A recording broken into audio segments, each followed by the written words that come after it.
In this episode, see amazing wildlife, dancing, fishing, great sailing, sunsets, and a peaceful night passage.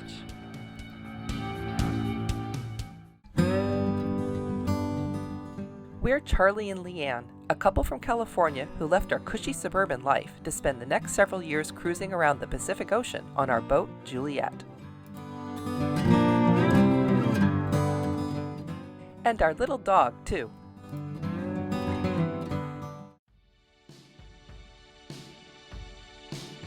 After spending the past few months mostly cruising to remote coves and anchorages, staying in Paradise Village felt, well, strangely luxurious. It kind of felt like Disneyland. The resort is truly luxe. The pools were amazing, the beach was gorgeous, and the Disneyland feel was enhanced by something else the resort is known for, its menagerie of animals. Some are free-roaming wild critters, like the many local bird species, and the ever-present iguanas, with whom Bubba has a love-hate relationship. But they are also well known for their caged exotic creatures, like this flock of colorful man-of-war parrots that are kept and tended to at the resort. They also have 2 Bengal tigers in residence. Now this is a more controversial story.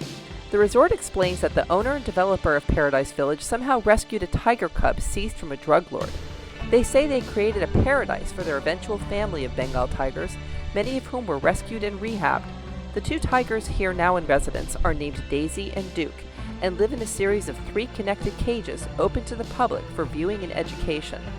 But there's a darker story here. Many people believe that the whole truth is not being told, and that these tigers are not here for rescuing or educational purposes, and are nothing but a tourist gimmick. I don't know enough about the situation to render judgment. Let's just say that it made me sad to see these magnificent creatures pacing back and forth in these small cages, clearly bored. I'll let you make your own judgment. But that controversy aside, the resort has lots more to offer, including near-nightly entertainment. There's a stage near Dock A that showed a variety of acts, including acrobatic and circus-type acts. We particularly enjoyed the Aztec dancers one night. They were great.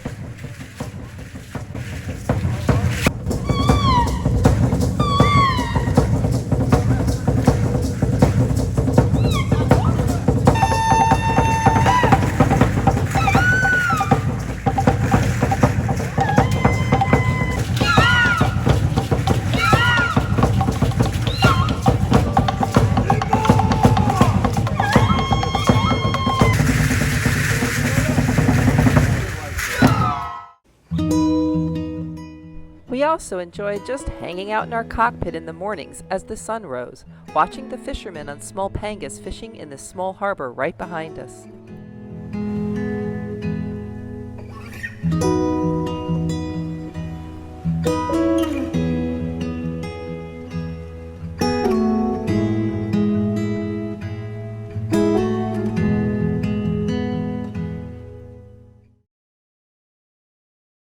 Ahoy there! Short leg, you scabrous bilge rat! Put some food in me bowl before I cast you to the fishes.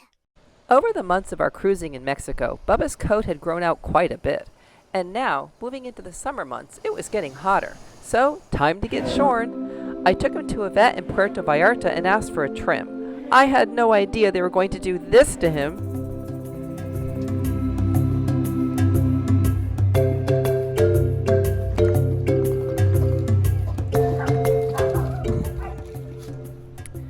Eventually, it was time to say goodbye to Disneyland and head back out to sea to begin the next leg of our journey on the Mexican mainland. At this point, we left our buddy boaters Colin and Julian behind, as they had some boat work and travel to do, so Boundless would be staying in Paradise Village while we continued further south, but we would connect up with them again on our way back north. Our destination was Barra de Navidad, which is another stop that has been very high on my bucket list. But it was a bit of a jaunt, so we had an overnight passage ahead of us. You will cross paths someplace. Yeah, that's fun. You guys be safe too. So with a bit of help from Peter, the captain of the mega yacht next to us, we said goodbye to Paradise Village, at least for now.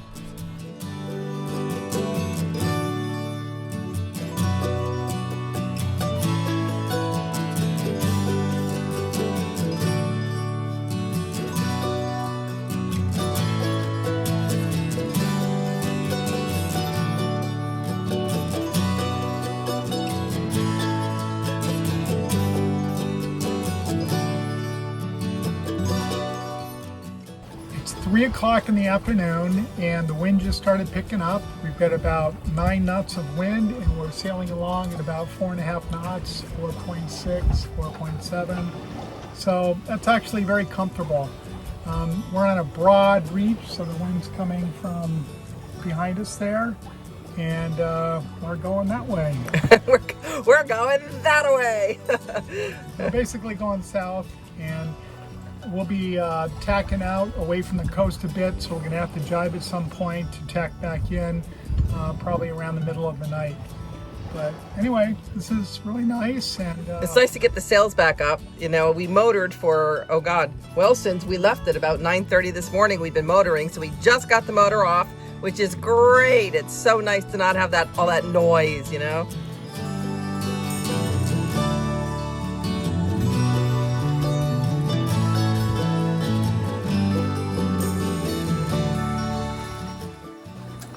we just completed our turn around Cabo Corrientes, which is a point or a cape on the southwest end of Banderas Bay. And this area is known to be a little bit rough. It tends to get a lot of wind, currents, and swells, big swells from the Pacific.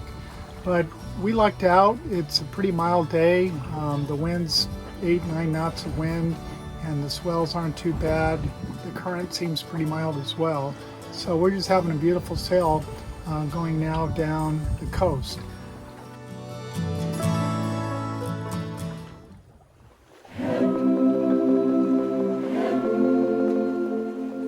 So Charlie, what do you think about Bubba's haircut? I'm actually not very happy about this haircut. But as you see, Bubba is a long-haired Chihuahua. He's half long-haired Chihuahua and half Guinea Australian Shepherd, which also has long hair. Bubba identifies as a long-haired dog. I think by trimming him, we're forcing him to try and identify as something that he isn't. He doesn't like it either. You may not be able to see it, but he left this little pom-pom thing on his tail to make him look like a lion or something. Have you ever thought of or heard of a Bubba with a pom-pom? Well, see, now I think you're trying to pigeonhole Bubba into a gender norm. He can be whatever he wants to be, and if he wants to have a pom-pom on his tail, he can have a pom-pom on his tail. Right, Bubba? Meanwhile, Bubba decided that now that he's king of the jungle, that makes him the captain of the boat. So he took his rightful spot at the helm. Bubba, did you steal Daddy's spot again? That's the captain's seat. You're sitting in it. What are you doing? The real captain was relegated to standing for his watch.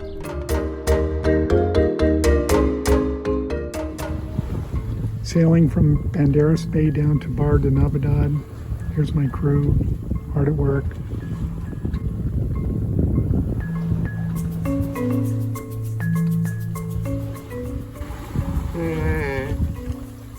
It's a nice day, we're sailing along.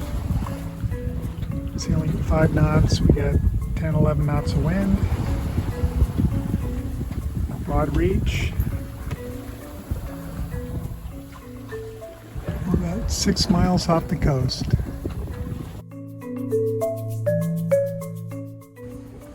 This is my little fish notification system. Colin and Julian taught me how to do this. We just have some bells set up here, and I have it bungeed to the fishing line, so if I get a strike, it'll wake me up from my nap. That little bungee system that you set up is actually pretty easy to do. All you have to do is go on your smartphone and turn notifications on. God.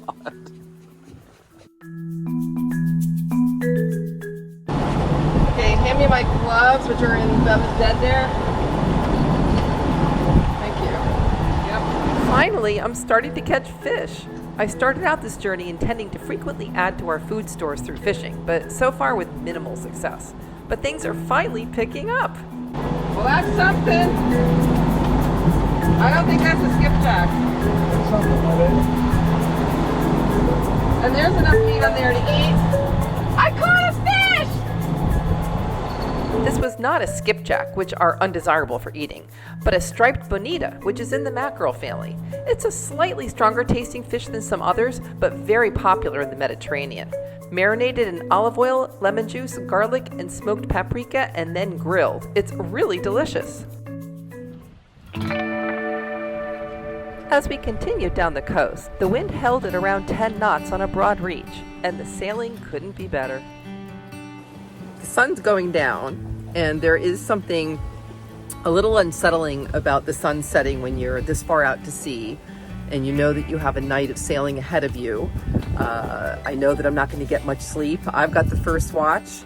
I'm going to go from 8:30 to 11:30, and then I'm going to hope to get a couple of hours sleep before I have to go back up again and do another 3-hour watch. So, I mean, it's not terrible, but it's not what I consider fun. I know Charlie feels differently about doing overnight sails than I do, but it's not my favorite thing to do. I like getting sleep. Anyway, yeah, so sun's going down, and so far so good. The swells are pretty low. We have not had much movement at all. It's very comfortable, and the wind is keeping up, and everything's fine.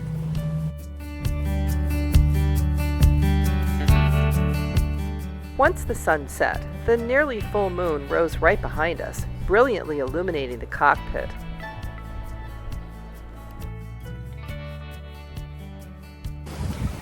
It's about 4:15 in the morning. That's the moon behind me. It's quiet and eerie. Charlie's asleep, so it's my watch. Very peaceful. The wind has been holding steady. Right now we've got about 13 knots, and we're moving pretty close to course. It's a nice night. It's a nice night to be doing an overnight sail. Oh, and it's not too lumpy, which is really nice. So, I mean, we bounce around a little bit, but we're, 10 miles out to sea, so that's going to happen. The sun rose on continued calm seas and steady wind, making this one of the best overnight passages we've experienced yet. We still had a few hours to go, but we both got good sleep while off watch, so we would arrive feeling well rested and ready for our next adventure. Be sure to come back for our next episode and join us as we finally arrive in the gorgeous port of Barra de Navidad, where we reconnect with new friends and old. Enjoy the luxurious marina and the hotel it's attached to. Eat some fantastic meals, and experience the best that mainland Mexico cruising has to offer. If you're enjoying our videos and want to help support our channel, please consider becoming a patron. You can find us on Patreon at the address below, or click the link in the video description. And don't forget to subscribe. Also, we love it when we get comments, so please tell us what you think.